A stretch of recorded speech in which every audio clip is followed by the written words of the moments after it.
Hello friends, നമസ്കാരം. പുതിയൊരു വീഡിയോയിലേക്ക് എല്ലാവർക്കും സ്വാഗതം. എല്ലാവരും സുഖമായിട്ടിരിക്കുന്നു വിശ്വസിക്കുന്നു. ഞാനിന്ന് നിങ്ങളുമായിട്ട് സംസാരിക്കാൻ പോകുന്നത്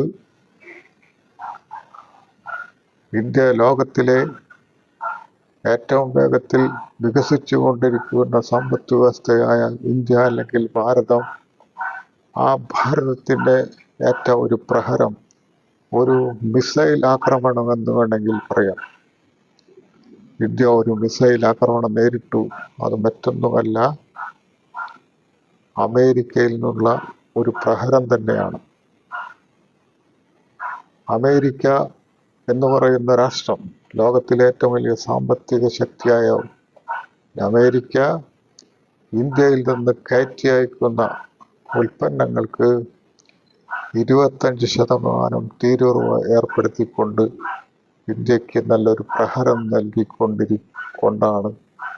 കൊണ്ടുള്ള ഒരു തീരുമാനമാണ് ഇപ്പോൾ എടുത്തിരിക്കുന്നത്.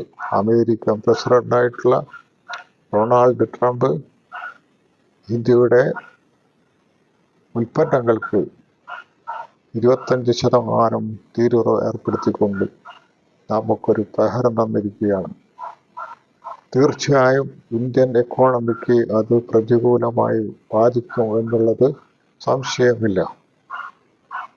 ഇന്ത്യയിൽ നിന്ന് കയറ്റി അയക്കുന്ന സമുദ്രോൽപ്പന്നങ്ങൾ, ഫാർമ സെക്ടറിലുള്ള ഉൽപ്പന്നങ്ങൾ, ജ്വല്ലറികൾ, പിന്നെ ടെക്സ്റ്റൈൽ മേഖലയിലുള്ള വസ്തുക്കൾ എന്നിവയെല്ലാം തന്നെ അമേരിക്കയിലേക്ക് കയറ്റി അയക്കുന്നു. ആ സാധനങ്ങൾക്കാണ് ഇത്രയും തീരുവ ഏർപ്പെടുത്തിക്കൊണ്ട്. സ്വാഭാവികമായും അതുമായി ബന്ധപ്പെട്ട് നിൽക്കുന്ന ശ്രേണികളുണ്ട്. എക്സ്പോർട്ടിംഗ് സ്ഥാപനങ്ങൾ, ഫാക്ടറികൾ, അതിൽ ജോലിയെടുക്കുന്ന ജനങ്ങൾ, അവർക്കെല്ലാം ഇത് പ്രതികൂലമായി ബാധിക്കും. ഈ എക്സ്പോർട്ടിംഗ് വരുമാനം കൊണ്ട് ജീവിക്കുന്ന ഒരുപാട് എക്സ്പോർട്ടേഴ്സ്, അതുപോലെ തന്നെ അതുമായി ബന്ധപ്പെട്ടുകൊണ്ടുള്ള സ്ഥാപനങ്ങൾ, ഫാക്ടറികൾ, ടെക്സ്റ്റൈൽസ് ഫാക്ടറികൾ, അതുപോലെ തന്നെ ഫാർമ ഫാക്ടറികൾ, അതുപോലെ സമുദ്രോൽപ്പന്നങ്ങൾ കയറ്റി വയ്ക്കുന്ന സ്ഥാപനങ്ങൾ, അവിടെ ജോലിയെടുക്കുന്ന തൊഴിലാളികൾ, അവിടെ ജോലിയെടുക്കുന്ന ജോലിക്കാർ, അവർക്കൊക്കെ പ്രതികൂലമായി ബാധിക്കുന്ന ഒരു തീരുമാനമാണ് അമേരിക്കയുടേത്. അങ്ങനെ ഇവിടുന്ന് കയറ്റി അയക്കുന്ന ഈ ഉൽപ്പന്നങ്ങൾക്ക് 25% തീരുവ ഏർപ്പെടുത്തി കഴിഞ്ഞാൽ ഇതേ സെയിം സാധനം അവിടെ മറ്റു രാഷ്ട്രങ്ങൾ വിതരണം ചെയ്യുന്നുണ്ട്. അപ്പോൾ അവർക്ക് ഈ നമ്മൾ കയറ്റി അയക്കുന്ന ഇന്ത്യയുടെ ഉൽപ്പന്നങ്ങൾക്കാൾ വില കുറഞ്ഞ് സാധനങ്ങൾ അവിടെ മറ്റു രാഷ്ട്രങ്ങളിൽ നിന്ന് ഉണ്ടാക്കുന്ന സാധനങ്ങൾ വില കുറഞ്ഞ് കിട്ടും. അപ്പോൾ ഇന്ത്യൻ സാധനങ്ങൾക്ക് വില കുറയില്ല, ഡിമാൻഡ് കുറയുകയും അത് ആരും മേടിക്കാനില്ലാതെയും ഇന്ത്യയിൽ നിന്ന് എക്സ്പോർട്ടിങ് വളരെ ദുഷ്കരമായ അവസ്ഥയിലേക്ക് എത്തിത്തരും.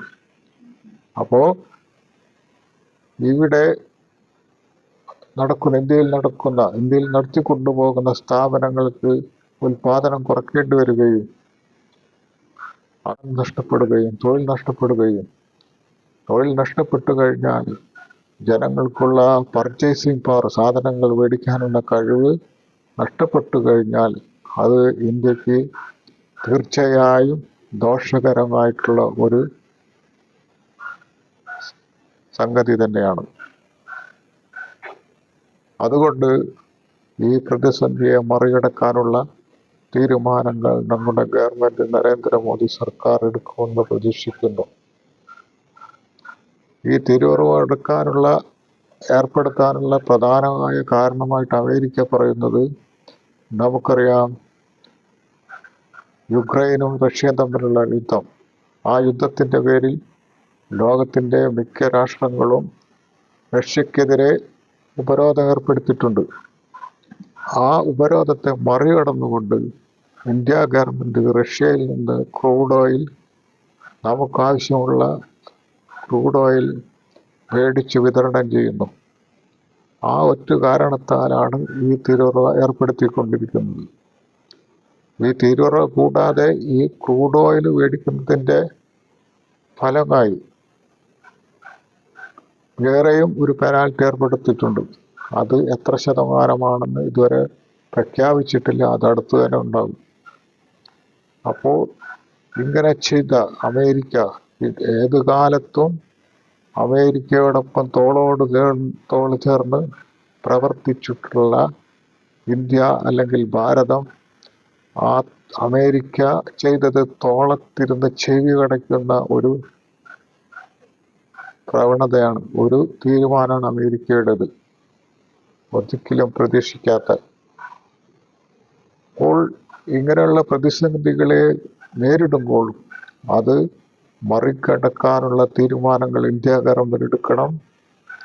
മറ്റു രാഷ്ട്രങ്ങളുമായിട്ടുള്ള നയതന്ത്ര ബന്ധങ്ങളിലൂടെ, മറ്റു രാഷ്ട്രങ്ങളുമായിട്ടുള്ള കയറ്റുമതി വ്യാപാരത്തിലൂടെ, മറ്റു രാഷ്ട്രങ്ങളുമായി നയതന്ത്ര ബന്ധത്തിലൂടെ കയറ്റി അയക്കാനുള്ള എക്സ്പോർട്ടിങ് വർദ്ധിപ്പിക്കാനുള്ള തീരുമാനങ്ങൾ എടുത്തുകൊണ്ട് ആ രാജ്യങ്ങളുമായി സമീപിച്ചുകൊണ്ട് നമ്മുടെ ഈ പ്രതിസന്ധി കരകയറ്റാൻ നമ്മുടെ ഗവൺമെന്റ് ശ്രമിക്കണം. അങ്ങനെ ശ്രമിച്ചുകൊണ്ട് ഇവിടെ കയറ്റുമതി വർദ്ധിപ്പിച്ചുകൊണ്ട് നമ്മുടെ ഉൽപ്പന്നങ്ങൾ പ്രൊഡക്ഷൻ വർദ്ധിച്ചുകൊണ്ട് ഇവിടുത്തെ ജനങ്ങൾ തൊഴിൽ നൽകിക്കൊണ്ട് ഈ സമ്പദ് വ്യവസ്ഥയെ പുരോഗതിയിലേക്ക് നയിക്കാനുള്ള കഴിവ് ഈ ഗവൺമെന്റിന് ഉണ്ടാവട്ടെ എന്ന് നമുക്ക് ആശിക്കാം. നമുക്കറിയാം, ലോകത്തിലെ എല്ലാ രാഷ്ട്രങ്ങളും വികസിതരായ രാഷ്ട്രങ്ങൾ ഞെക്കി ഞെരുക്കി സാമ്പത്തികമായും സാങ്കേതികമായും അടിച്ചമർത്താൻ നോക്കിയ ഒരു രാഷ്ട്രമാണ് ചൈന. ആ ചൈന ഇന്ന് ലോകത്തിലെ രണ്ടാമത്തെ സാമ്പത്തിക ശക്തിയായി വളർന്നിട്ടുണ്ടെങ്കിൽ അവരുടെ ചെറുത്തുനിൽപ്പും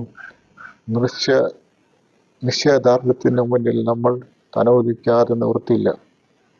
ചൈന എപ്പോഴും ഇന്ത്യയുടെ ശത്രു രാജ്യമാണ്, അതൊരിക്കലും നിഷേധിക്കാനാവാത്ത സത്യമാണ്. ഞാനിവിടെ ചൈനയെ പുകഴ്ത്തിക്കൊണ്ടോ ചൈനയുടെ സപ്പോർട്ട് കൊണ്ടോ സംസാരിക്കുന്നതല്ല, ഞാൻ പറയുന്നത് പിന്തുടർന്നുകൊണ്ട് അമേരിക്കയുടെ ഈ പ്രവണത അവസാനിപ്പിച്ചുകൊണ്ട് നമ്മൾ ധീരമായ തീരുമാനങ്ങളെടുത്ത് നമ്മൾ ഓരോരുത്തരും ദൃഢനിശ്ചയത്തോടുകൂടി ഈ പ്രതിസന്ധിയെ പരിഹരിക്കാൻ പ്രാപ്തരാവട്ടെ എന്ന് പറഞ്ഞുകൊണ്ട് ഞാൻ നിർത്തുന്നു. നന്ദി, നമസ്കാരം. ഈ വീഡിയോ ഇഷ്ടപ്പെട്ടെങ്കിൽ ലൈക്ക് ചെയ്യുക, ഷെയർ ചെയ്യുക, എൻ്റെ ഈ ചാനൽ സബ്സ്ക്രൈബ് ചെയ്യുക. എല്ലാവർക്കും അടുത്ത വീഡിയോയിൽ കാണാം. നന്ദി, നമസ്കാരം.